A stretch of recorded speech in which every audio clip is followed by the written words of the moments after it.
Ok, bien, on va y aller. Alors aujourd'hui, on a le plaisir d'accueillir Nathalie Minier, que je connais un peu, puisque tous les deux, on est de la fac de pharma. Nathalie a fait un doctorat en chimie orga à Montpellier avec professeur Imbach en 96, que j'ai eu l'occasion de croiser dans une vie antérieure, qui travaillait déjà sur des oligonucléotides de synthèse. Ensuite, elle a été embauchée par la société Lynx Therapeutics à San Francisco, toujours sur la thématique d'oligonucléotides de synthèse. Et ensuite, elle a rejoint l'université de Sheffield au Royaume-Uni pour travailler sur des nucléotides modifiés selon la méthode de Celex. Et ensuite, elle est revenue en France où elle a rejoint la société française de biotechnologie Capsulis pour travailler sur des nanoparticules appelées sphérulites. On sent bien ta thématique de vectorisation depuis Qui toute approche. petite. Et tu as ensuite rejoint le CNRS en tant que chercheuse en 2000 pour travailler sur l'administration de gènes non viraux, dans un premier temps dans un labo mixte CNRS Aventis avec Daniel Sherman. Et ensuite, quand Daniel est revenu en pharma, bah, tu as suivi Daniel en pharma et tu es maintenant responsable du laboratoire UTCBS, technologie chimique et biologique pour la santé, donc à l'UFR de pharmacie. Et ce laboratoire s'intéresse particulièrement au développement de nouveaux lipides d'ARN messager et de stratégies pour la transfection et la vaccination via les muqueuses. Et tu animes au sein de ce labo l'équipe nanomédecine pour la thérapie ciblée et l'imagerie moléculaire qui s'intéresse principalement, on a déjà abordé la thématique, à la conception de nanomédicaments pour l'administration de médicaments et ou d'agents d'imagerie. Tu es l'ex-présidente de la Société française de nanomédecine et tu fais partie de différents comités éditoriaux et tu fais partie de collèges d'experts pour l'INSERM au niveau de l'ITMO Technologie pour la santé. Et tu es membre de la commission spécialiste INSERM, justement, technologie pour la santé. Et côté de l'université, eh bien, j'ai le plaisir de te rencontrer régulièrement à la commission recherche de la faculté de santé. Et tu es également membre du conseil scientifique de la faculté de pharmacie. Eh bien, je vais te laisser la parole pour ton exposé qui concerne les nanomédicaments et les nanoparticules lipidiques pour la délivrance d'acides nucléiques. À toi, Nathalie. Merci Michel pour cette belle introduction. Bonjour à tous, merci d'être là ce soir, effectivement, sur cet horaire un peu décalé. Donc j'ai le plaisir d'ouvrir cette séance des keynotes à partir de ce mois de septembre 2025. Et donc, effectivement, on va parler de ce qu'on fait au laboratoire, donc des nanomédicaments. Ça fera un contexte un petit peu sur un état des lieux sur les nanoparticules et puis les nanoparticules lipidiques qui sont une sous-partie, on va dire, de ces nanomédicaments pour la vectorisation d'acides nucléiques et en particulier d'ARN. Donc simplement, vous savez que les nanoparticules, c'est un peu plus grand qu'une petite molécule. Donc une des définitions des agences réglementaires, c'est que une des dimensions au moins doit se situer entre 1 et 100 nanomètres pour être reconnue comme une nanoparticule, ce qui laisse un large champ d'investigation sur la forme et sur le type d'objet que l'on peut rencontrer. Et effectivement, on va rencontrer des systèmes bio-inspirés qui peuvent être à base de peptides assemblés, de protéines, ou bien de systèmes inorganiques comme des particules d'or qui sont utilisées pour le diagnostic, des nanotubes de carbone, des polymères, des systèmes polymériques, et ce qui va nous intéresser aujourd'hui, plutôt des systèmes auto-assemblés à base de lipides qui peuvent être des liposomes ou des nanoparticules lipidiques.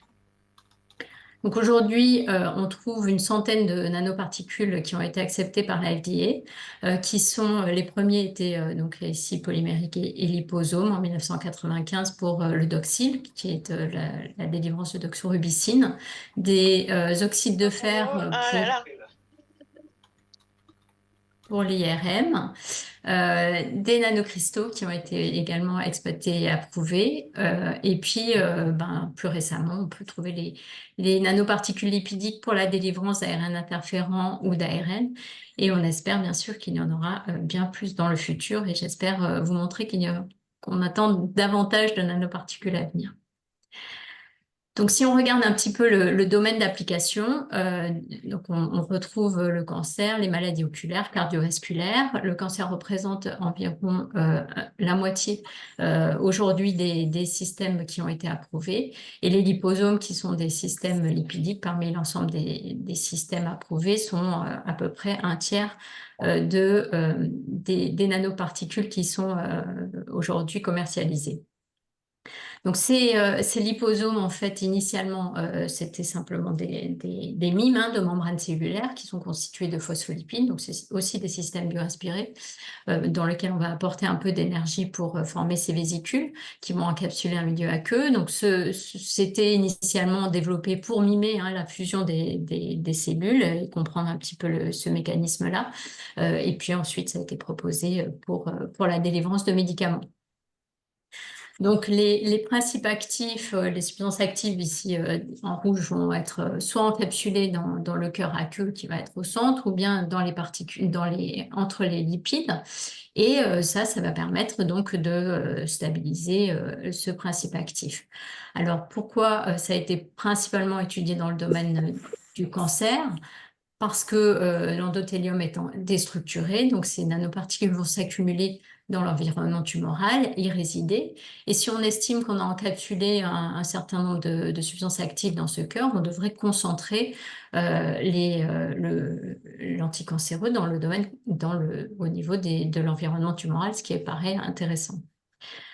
Alors, il s'avère que principalement, on gagne sur le risque, en fait, parce qu'on n'a plus une accumulation dans tout l'organisme, comme dans un bolus ou une injection systémique.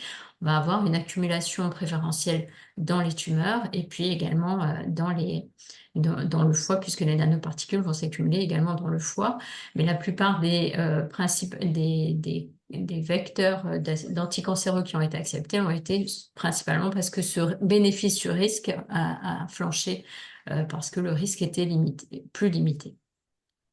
Alors, et il s'avère que dans ces nanoparticules, on n'encapsule pas autant de principes actifs qu'on le souhaitait initialement, avec finalement une quantité qui atteint les tumeurs qui est plus réduite qu'on ne l'aurait imaginé sur des études qui ont été faites. Et dans ce cadre-là, après avoir vu ces études, nous, on s'est lancé sur des programmes, ici celui qui est porté par Johan Corvis, qui permet d'augmenter la quantité de principes actifs qui pourraient atteindre les tumeurs, donc notamment en développant de la cristallisation directement à partir des molécules pour avoir des nanocristaux, de façon à avoir plus de 90% de substances actives dans des nano-objets. Donc, augmenter largement la quantité qui pourrait arriver jusqu'aux tumeurs. Et on avait montré sur cette première étude chez la souris avec de l'étoposide qui est actuellement utilisé en clinique, on avait un délai qui était particulièrement intéressant dans ces tumeurs CT26 par rapport au contrôle. Lorsqu'on étudie également des hydrogels thermosensibles pour la délivrance in situ, donc ça c'est porté par Vincent Boudy, de façon à pouvoir avoir des effets par exemple adjuvants pour pouvoir ensuite traiter ou réaliser la chirurgie. Et nous avons pu voir aussi qu'en utilisant ces hydrogels intelligents, en mettant des protéines immunostimulantes, on pouvait vraiment reculer, avoir un effet systémique et empêcher la croissance de tumeurs à distance. Donc ça, c'est extrêmement intéressant aussi. C'est des approches qu'on développe. Alors, dans les nanoparticules, toutes les tumeurs ne permettent pas d'accumuler des nanoparticules. C'est pour ça qu'un certain nombre de groupes s'intéressent à développer des agents d'imagerie, notamment pour pouvoir essayer d'identifier, de présélectionner les patients qui pourraient répondre à ces nanoparticules et de façon à avoir un effet plus marqué des nanoparticules qui portent ces anticancéreux. Donc cet effet EPR, donc de perméabilisation des tumeurs, dépend totalement de la croissance tumorale, de l'état du patient, et donc on va avoir un effet qui peut être sélectionné par rapport à cet état du patient. On peut également essayer d'utiliser ces nanoparticules pour constituer des diagnostics in vitro, comme c'est le cas pour les nanoparticules d'or.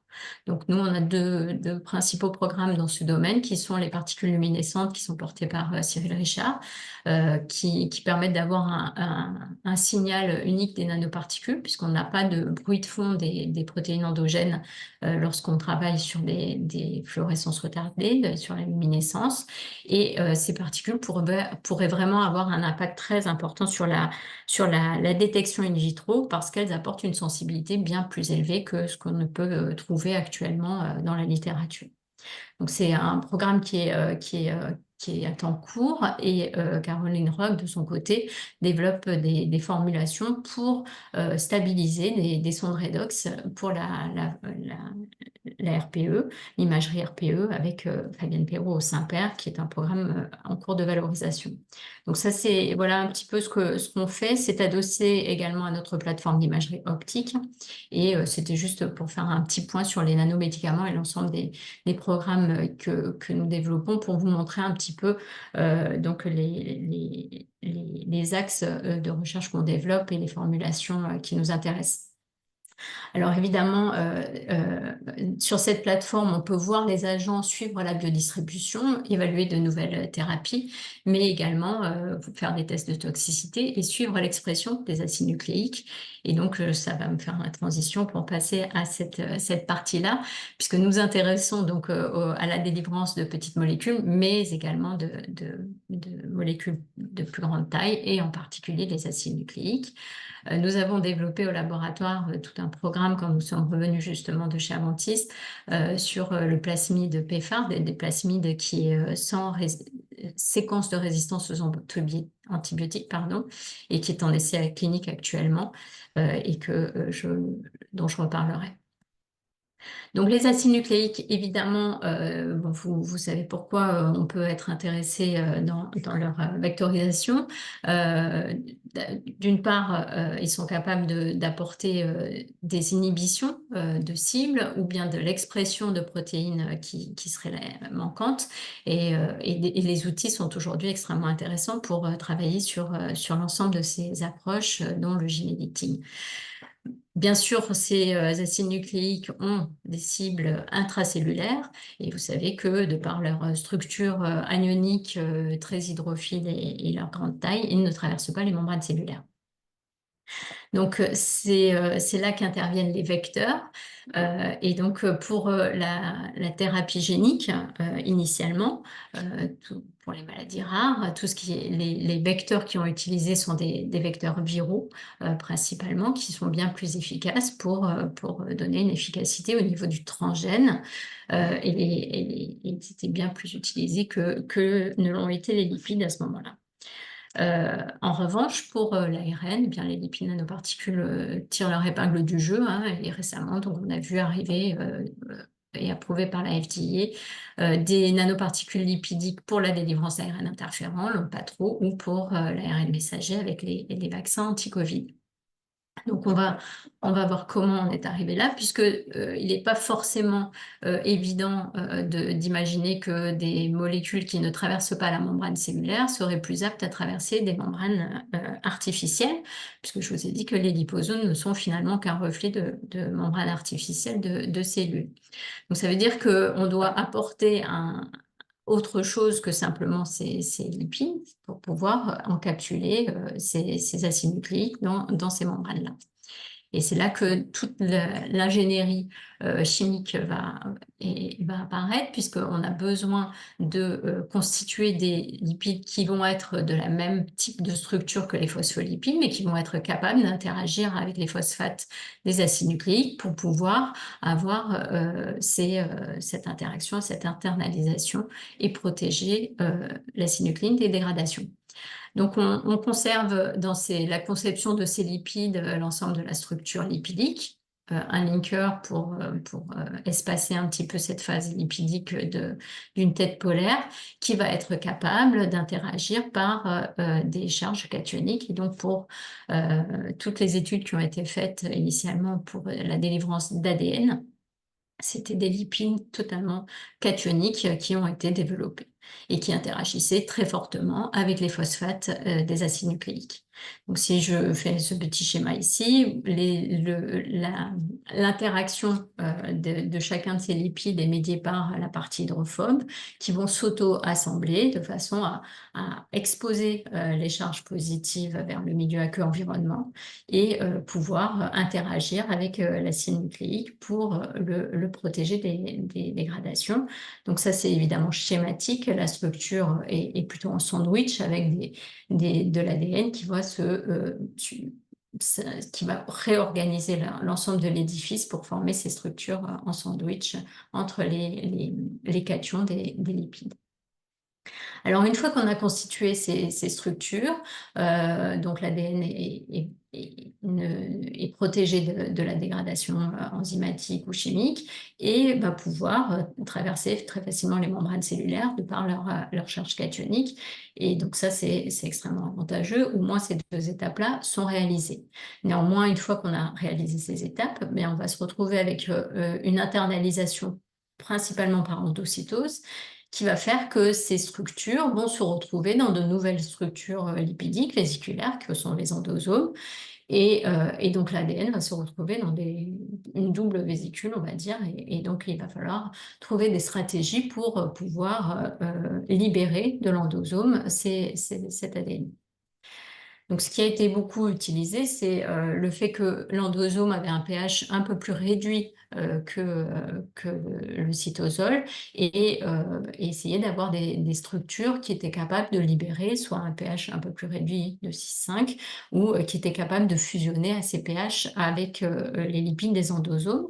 Et c'est pour ça que souvent, dans les formulations de lipides cationiques ont rajouté de la DOP, qui est aussi un phosphatidyl éthanolamine, donc un phospholipide naturel, qui opère une transition de lamellaire hexagonale dans ces structures à pH plus acide et pouvait permettre une meilleure libération.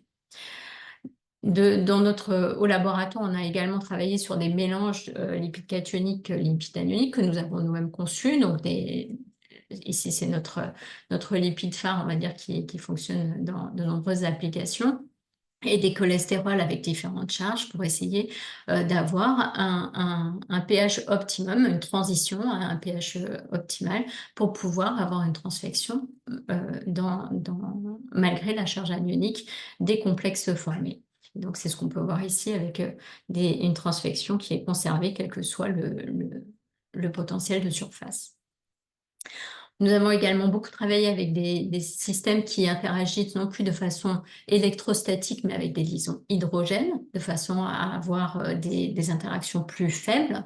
Et nous avons pu montrer comme ça que nous pouvions avoir une meilleure libération de l'ADN dans les cellules par rapport à des lipides cationiques, qui nous permettaient d'avoir une visualisation plus rapide de l'ADN dans le noyau. Une équipe a repris ce type de structure récemment et montré que ces transfections étaient indépendantes du sérum, ce qui se conçoit puisqu'il n'y a pas de charge cationique, et qui est intéressant puisque on peut avoir une meilleure corrélation in vitro, in vivo, lorsque les complexes ne sont pas dépendants du sérum. Donc, vous voyez que tout ça, c'était simplement pour vous indiquer qu'on est toujours dans un compromis entre le besoin de conserver la structure intacte de notre molécule d'acide nucléique, de lui permettre d'être internalisée, tout en étant libérée et donnant une transfection efficace, mais sans toxicité. Donc, on a un compromis très délicat à trouver. Et donc, c'est ce qu'on retrouve également dans ces études où finalement beaucoup de groupes se sont intéressés à ces pH et à ces pK, où finalement, à un pK plutôt bas, on va avoir donc plutôt une instabilité de ces structures, avec des fortes charges cationiques, plutôt une toxicité, et qu'il y aurait donc une zone, on va dire, d'intérêt où on pourrait avoir le meilleur compromis. Donc, c'est ainsi que on est passé des lipides cationiques, totalement cationiques pour l'ADN, à des structures qui sont maintenant appelées ionisables, avec des amines tertiaires qui ne sont plus chargées de façon continue, mais sont chargées uniquement à pH 5. Donc, on va avoir des structures qui maintenant sont neutres globalement, et qui vont pouvoir circuler sans s'accumuler dans tous les tissus. Et qui vont être chargés à pH 5 dans l'endosome pour fusionner avec l'endosome. Et on imagine très bien qu'il va falloir également les protoner pour pouvoir avoir une interaction avec les phosphates de l'ARN. Donc on a évolué des premiers lipides vers l'ensemble de ces lipides qu'on retrouve aujourd'hui dans la littérature, qui sont soit toujours avec 2 chaînes lipidiques, comme les phospholipides, ou bien avec des structures bien plus complexes et qui comportent plusieurs chaînes, comme vous pouvez le voir ici. Ici, le MC3, donc c'est le lipide qui a été utilisé et commercialisé pour la libération du premier ARN interférent, pas trop, et ici le dérivé pour le spike. Donc ici, vous avez ces lipides-là. Donc on est passé de ces structures avec 2 lipides, avec des structures en sandwich que je vous montrais tout à l'heure, à des formulations plus complexes qui comportent maintenant un lipide ionisable, un lipide naturel, un phospholipide, du cholestérol et du PEG.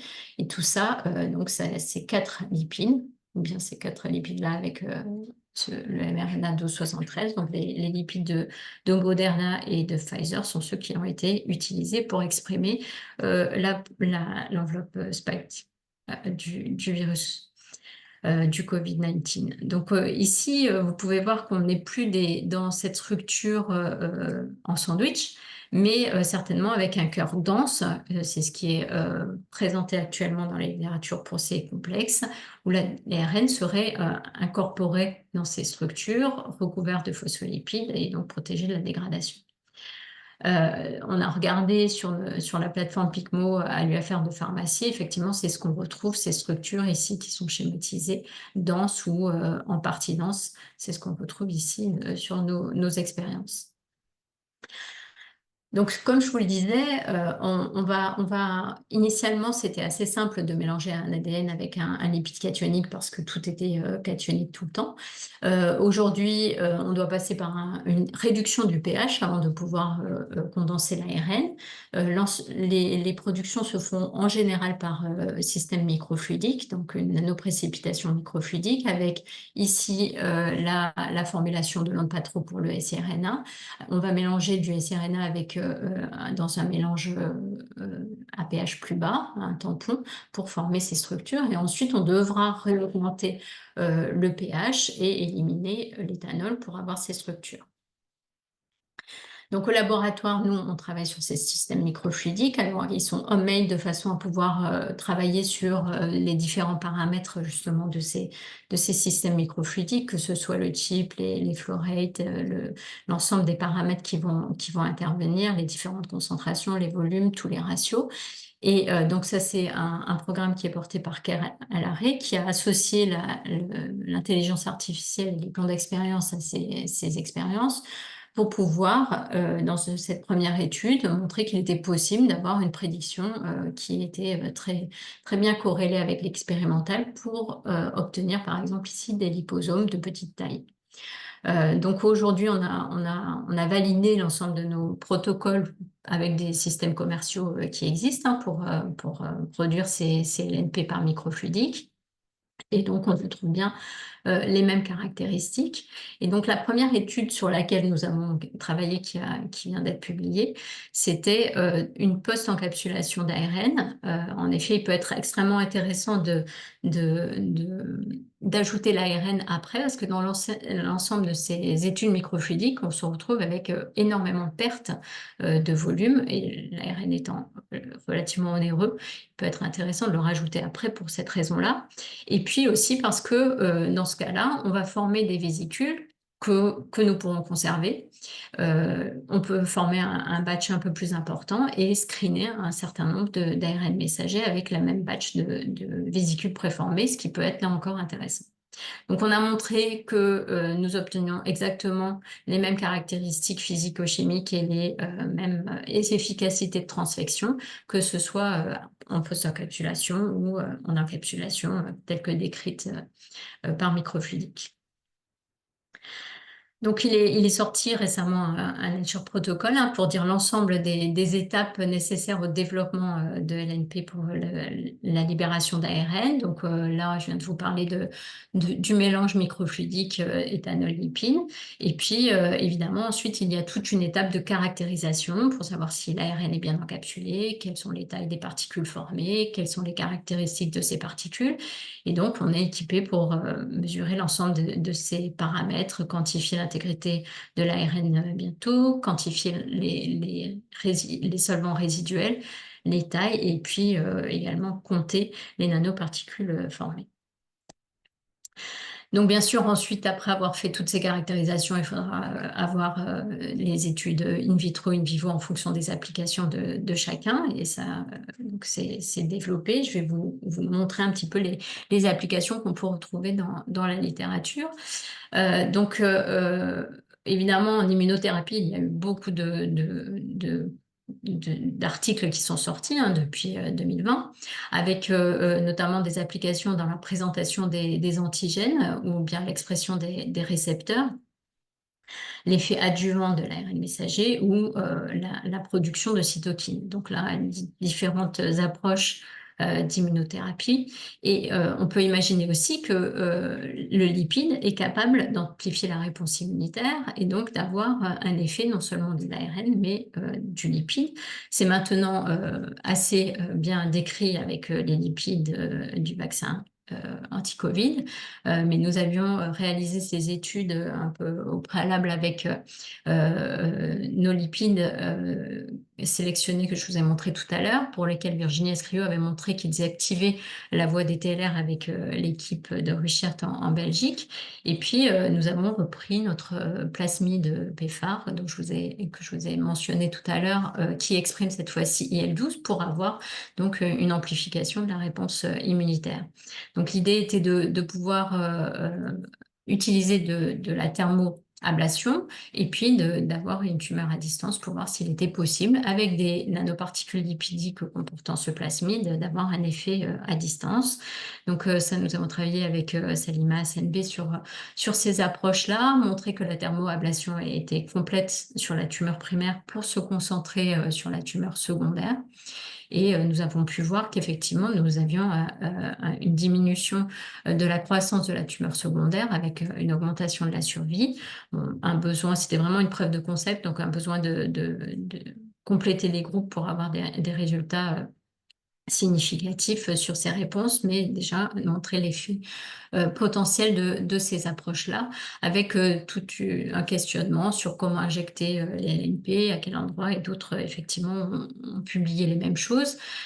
Tout récemment, Science Immunologie a montré également que les LNP avec de l'ARN, puisque nous on était sur l'ADN, mais il pourrait être extrêmement intéressant d'utiliser l'ARN, codant pour IL-12, était plus efficace ici pour augmenter l'expansion des cellules T, et que sur des souris qui portaient des B16 exprimant OVA, on avait une efficacité plus intéressante avec IL-12 par rapport à OVA, et l'association soit de LNP avec OVA et de LNP avec un ARN codant pour IL-12 donnait des efficacités encore meilleures.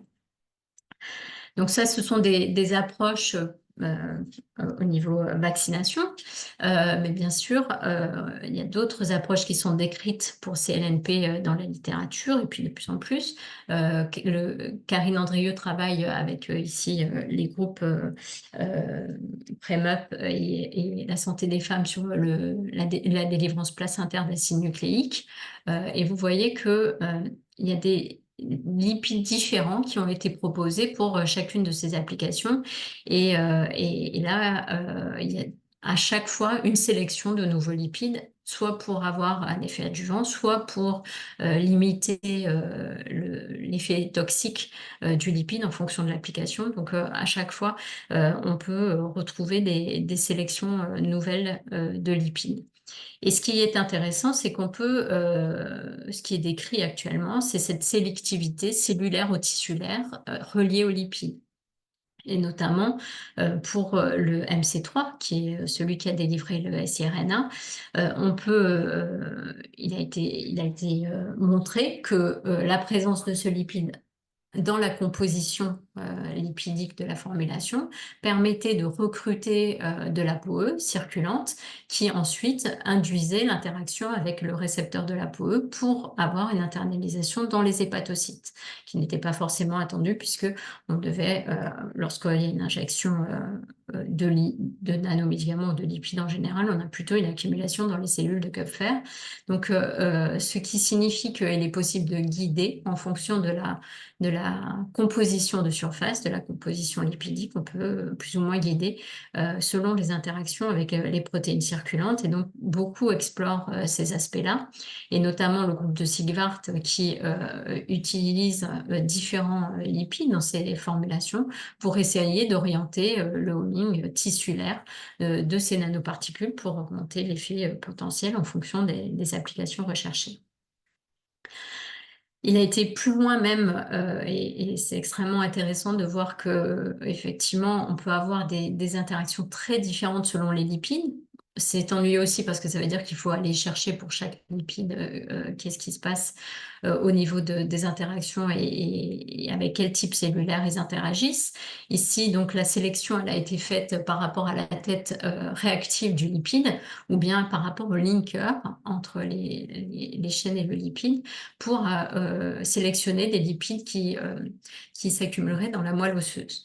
Donc, à partir de l'ensemble de ces lipides et leur expression au niveau du fémur, ils ont pu récupérer ceux qui étaient présélectionnés, ceux qui donnaient une expression importante dans le fémur, et ensuite aller chercher dans quel type cellulaire il y avait une expression pour identifier des lipides qui seraient plus appropriés pour le ciblage de monocytes, de neutrophiles ou de macrophages.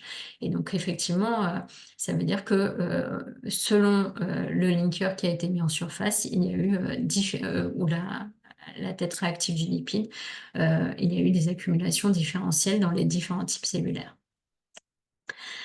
Alors, on peut aussi induire le ciblage par greffage de peptides ou d'anticorps à la surface des nanoparticules. Donc, la chimie de surface des nanoparticules est plutôt bien connue et il est possible de greffer des ligands d'intérêt pour cibler plus spécifiquement lorsqu'on connaît les ligands et les récepteurs.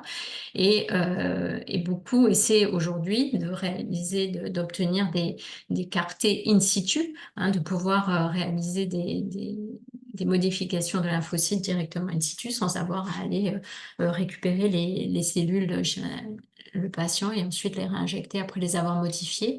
Et donc, en greffant des anticorps anti-CD4 sur ces nanoparticules, ce groupe a pu montrer ici qu'effectivement, les lymphocytes TCD4 étaient modifiés dans la rate ou dans le nodule lymphatique lorsque les LNP possédaient cet anticorps, contrairement à des LNP qui n'avaient pas de conjugaison à leur surface ici.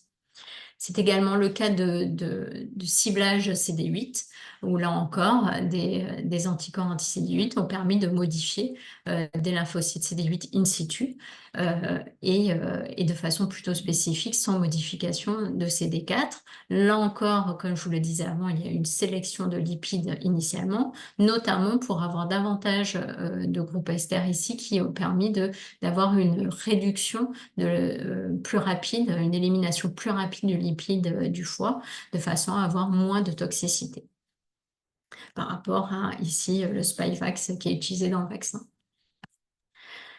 Enfin, je terminerai par cet exemple qui montre également ce qu'on peut faire avec ces particules lipidiques, c'est associer différents différents payloads, différents acides nucléiques dans une même nanoparticule. Donc, c'est ce qu'on fait également au laboratoire. Le groupe de Virginie Escriou réalise également des systèmes hybrides dans lesquels il y a différents, soit siRNA et ADN ou ARN dans ces structures, ou bien des polymères. Ici, ce qui a été fait, est extrêmement intéressant.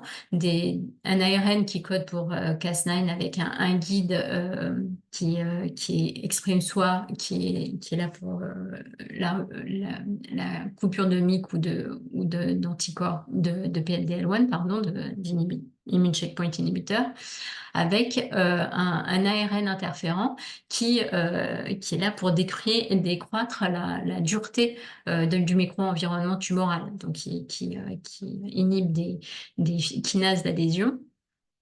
Et donc, grâce à cette approche complète, donc ils ont sélectionné un nouveau lipide et sélectionné les différents ARN et interférents qui vont mettre dans ces nanoparticules. Ils ont pu voir une accumulation plus importante en décroissant la dureté du micro-environnement tumoral. Ils ont pu avoir une accumulation plus profonde des nanoparticules dans ces tumeurs qui font que l'efficacité est plus importante ensuite par expression de PD-L1. Peut-être parce que aussi les lymphocytes peuvent s'accumuler encore mieux parce que la dureté est diminuée. Donc, des approches extrêmement intéressantes par possibilité de mélange de différents gènes dans une même nanoparticule. Donc voilà un petit peu un overview de tout ce qu'on peut faire avec les nanoparticules lipidiques et c'est pour ça que je pense qu'il y a possibilité qu'il y ait de nombreux nouveaux agents dans le futur qui rentrent sur le marché. Il y a de nombreux essais, plus de 200 essais cliniques actuellement en cours. Tout part de la conception de ces lipides pour pouvoir ensuite réaliser ces formulations. Qui sont donc screenés à la fois au niveau lipides, au niveau formulation, et puis ensuite pour le ciblage cellulaire, soit par, comme je vous le disais, simple accumulation dans les formulations de lipides, ou bien par greffage de ligands à leur surface, pour ensuite pouvoir aller vers une translation clinique. Donc nous, au laboratoire, évidemment, on continue sur l'ensemble de ces approches avec la conception de nouveaux lipides, avec les études de formulation et d'amélioration des systèmes de formulation, et tout ceci en association avec le plus possible du machine learning et de la gestion de données qui permettent d'obtenir ensuite des données fiables pour faire cet apprentissage.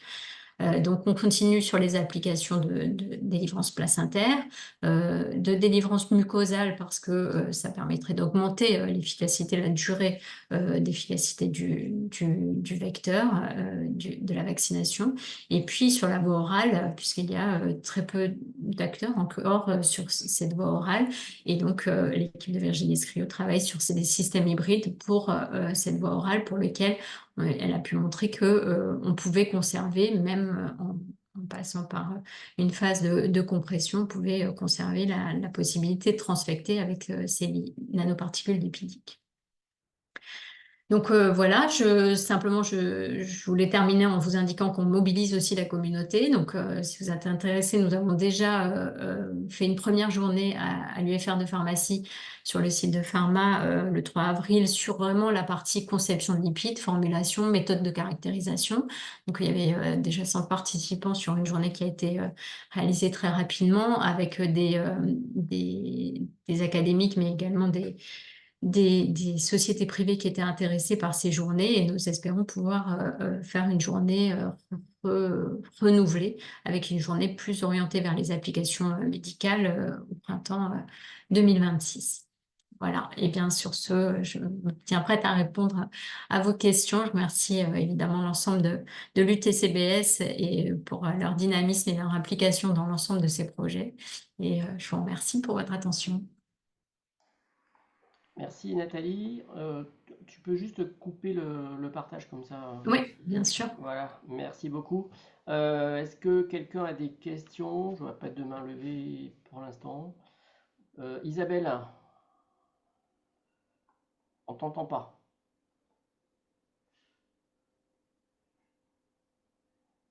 Mince, on t'entend pas, non. Non.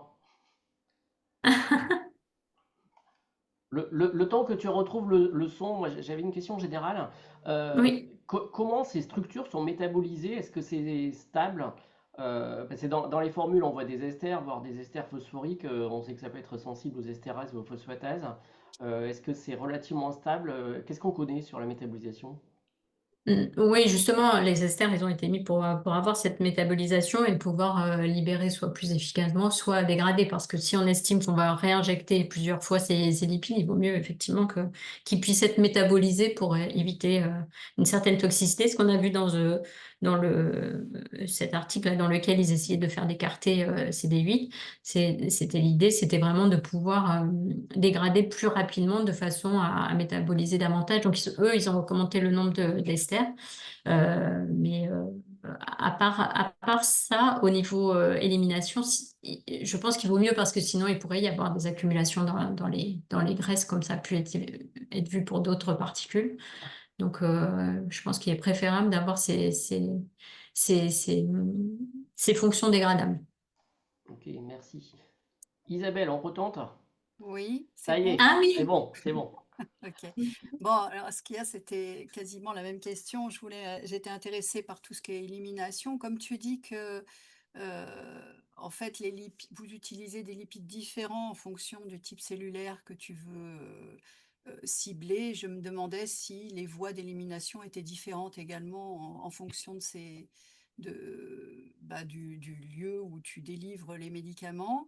Et la deuxième question, c'était est-ce qu'à l'inverse, on peut utiliser ces lipides pour aller extraire quelque chose et utiliser ces voies de dégradation pour enlever quelque chose de l'organisme?